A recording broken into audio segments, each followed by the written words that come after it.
Bonjour à toi chers spectateurs, analysons une nouvelle séquence de films et aujourd'hui centrons-nous sur le premier entraînement des frères Schultz dans le long métrage Foxcatcher de Bennett Miller. Pour replacer la séquence dans son contexte, donc, nous venons de faire la connaissance de Mark Schultz, un ancien médaillé d'or olympique de lutte, qui vit aujourd'hui de petites prestations dans des écoles et dans des meetings de fans de lutte. La séquence en question va nous montrer son premier entraînement avec son frère, médaillé d'or olympique également, David Schultz. Cette séquence, nous allons la regarder sous l'angle d'attaque, la relation conflictuelle de deux homo familius. L'histoire vraie sur laquelle se base ce film est en soi une chose extraordinaire, mais ce qui la rend encore plus extraordinaire, c'est la profondeur dramatique qui résidait de base dans les rapports qu'entretenaient les différents personnages. La puissance de cette scène réside dans le fait que l'on va découvrir la relation qui unit ces deux personnages. Ces deux frères champions olympiques dans la même discipline, ces deux frères unis mais qui étrangement ne partagent pas une relation intime de proximité, mais plutôt de l'ordre du conflictuel. Ainsi, chaque instant de cette séquence nous les montre en opposition, et cela dès le début. David étant avec les êtres humains, proche d'eux, peut-être même un peu trop, et Mark restant dans son coin, cherchant à se concentrer,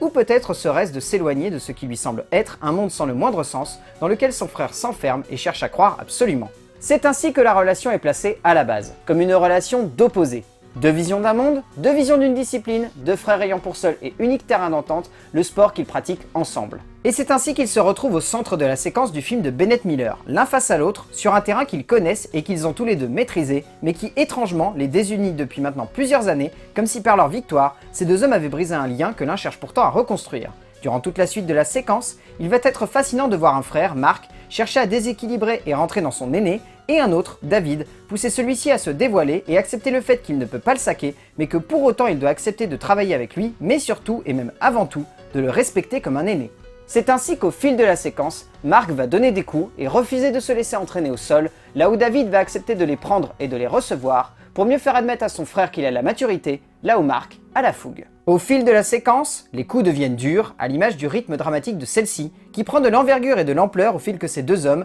ces deux bêtes de combat presque, font avancer leur danse physique comme un ballet de corps cherchant simplement à affirmer leur domination sur l'autre. Miller cherche alors à donner de l'ampleur dramatique à une danse émotionnelle et physique aussi puissante que subtile, amenant le spectateur à se poser la question de la légitimité de la place de ce héros au centre de ce récit, comme si Mark finalement n'était qu'un enfant qui avait besoin de comprendre sa place dans le monde et qu'il rejetait la seule personne capable de lui apporter cette réponse. Cela se ressent également dans le travail de la rythmique scénographique de Miller, qui amène sa caméra à devenir presque juge de ce combat, un juge refusant d'intervenir pour séparer ses deux frères, ne voyant aucune faute à leurs actions, parfois déloyales. La mise en scène du réalisateur joue beaucoup avec la longueur des plans, réussissant à la fois à alterner avec élégance les points de vue, adoptant presque une mise en scène cherchant à reproduire la vision télévisuelle d'un combat de lutte, mais cherchant également à apporter un point de vue intime pour faire ressortir la proximité presque perverse que ces deux hommes entretiennent. Des gestes affectueux deviennent la base d'un conflit physique et affectif. Tout cela permet à la suite des événements de cette scène de devenir chacun, au fur et à mesure, des symboles, des marques, des objectifs émotionnels à atteindre pour ces deux héros de cinéma,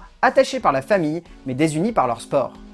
Sport mis en avant donc par la mise en scène de Miller, qui va bien au-delà de simplement filmer les actions physiques de ses personnages, mais cherche également à mettre en relief leur impact émotionnel sur le spectateur. La séquence est un jeu subtil entre Miller et le spectateur, celui-ci cherchant à créer une forme de tension, une tension qui viendrait de l'intérieur des personnages et qui se transmettrait au spectateur par des gestes presque préhistoriques, tant ces deux hommes agissent comme des primates cherchant à amadouer l'autre. Des gestes proches du corps, des tentatives de toucher intimes et créatrices de liens, comme si avant de lui parler, David avait besoin de toucher et sentir son frère pour comprendre ce qu'il veut de lui et ce qu'il souhaite dans la suite de ce combat fraternel et personnel.